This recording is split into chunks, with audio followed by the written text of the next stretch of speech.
নমস্কার, শুরু করছি আজকের সংবাদ।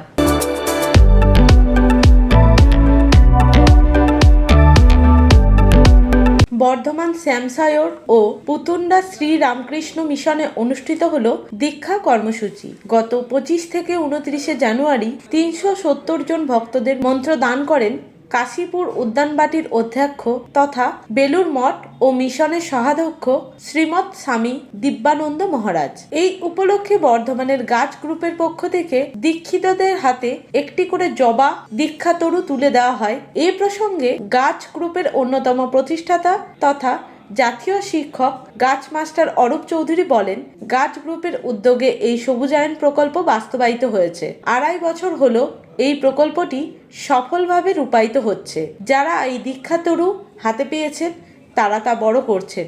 এর ফলে পরিবেশে সবুজের পরিসর বাড়ছে, যা আমাদের বর্তমান ও ভবিষ্যৎ উভয় প্রজন্মের কাছেই অত্যন্ত আশার দিক। আমরা আশাবাদী ভবিষ্যতে এই প্রকল্পের আরও বিস্তার ঘটবে, আরও বেশি সংখ্যক মানুষকে এই কর্মযজ্ঞের সঙ্গে যুক্ত করা যাবে।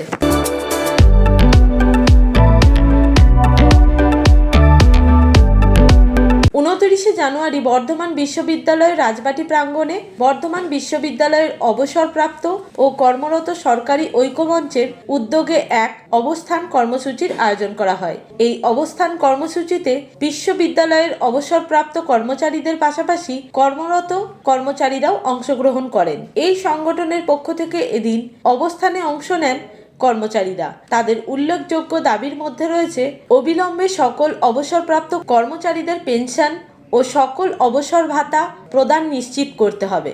আগামীতে অবসর গ্রহণকারী কর্মচারীদের সমস্ত অবসর সুবিধা সময়মতো প্রদান নিশ্চিত করতে হবে।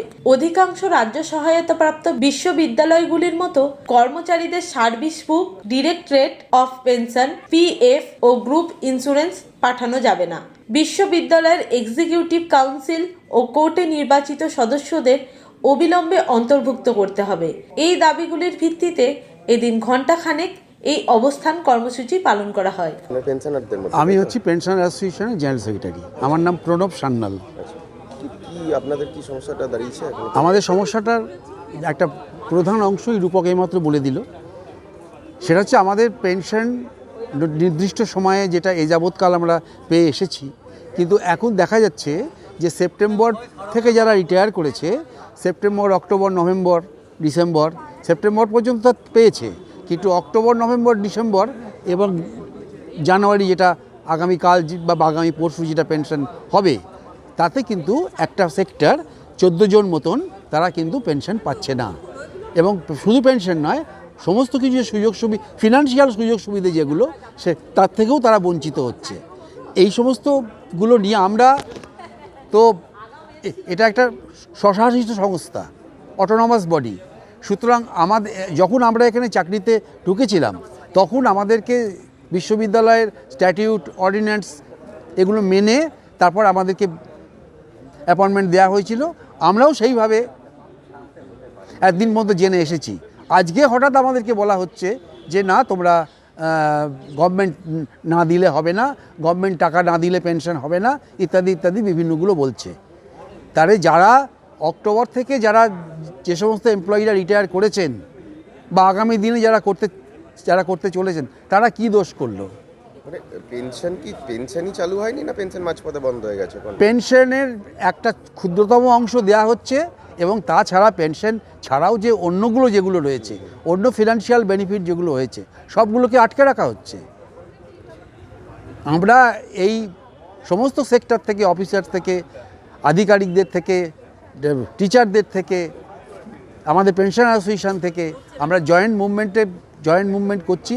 আজকে শুধু বর্ধমানে এটা হচ্ছে তা নয়, পশ্চিমবাংলা যে 11টা বিশ্ববিদ্যালয় আছে, 11টা বিশ্ববিদ্যালয়ই হচ্ছে এই জয়েন্ট মুভমেন্ট হচ্ছে।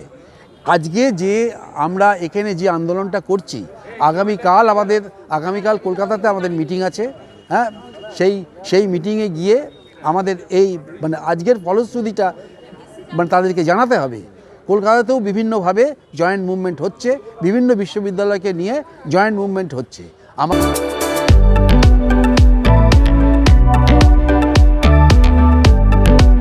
আজকের সংবাদ এই পর্যন্ত। নমস্কার।